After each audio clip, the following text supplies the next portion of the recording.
Sa mga gusto og new look sa ilang buhok, pakisayran ta unsa ang mga patok nga hair trends ning pagsud sa tuig 2022. Ani ang report.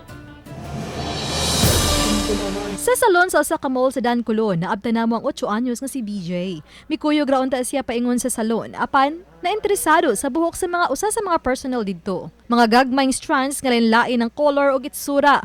Ang buhaton niini igurang inat o ibugkos sa buhok aron ma-attach. Magdepende sa gidaghanon aron nga ipamuta nga daw highlights aron mas aligre kuno tan-awon. Na-argue nakaka-answer na napataod pud ani na customer na mo ba kay na ngano unsa daw na pa-highlights ba daw ko. Pero akong gi-suggest na kuan ra ni kanang stencil na siya. Naginahan sila ba kay mura daw pang sinulog ba. Maka-attract o attention. Pa-attract jud sir. Lisab kuno kini daling matangtang bisan pag ikaligo. Perfect kuno kining maong buhok aron festive og attractive sa pagsud sa bag-ong tuig. Ug tuod man sa pagbisita gyud namo sa mga establishmento, daghan ang ilang gitiman nga mga customers nga daw sa nagpanikad sa bag-ong itsura og hairstyle sa 2022. Lain-lain man ang klase o gusto sa mga kliyente.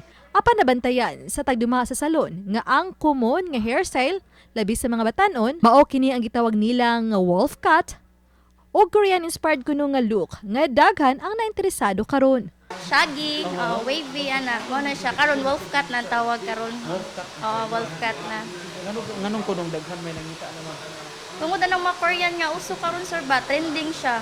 The good thing about our stylists, sir, is that they're very much knowledgeable kayo sila sa latest hairstyle karon, especially nga kanang mupatok yung sa mga millennials, sa atong mga bagong tubo, extensions or different styles nga imong mga ganahan mo i-achieve sa imong buhok. Ma-achieve lang yun sa ato ang mga beauty experts. Lain-lain man ko ng hairstyle nga i-project sa katawhan.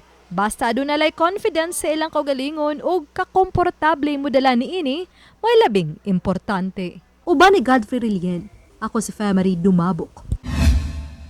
Balitang Bisdak!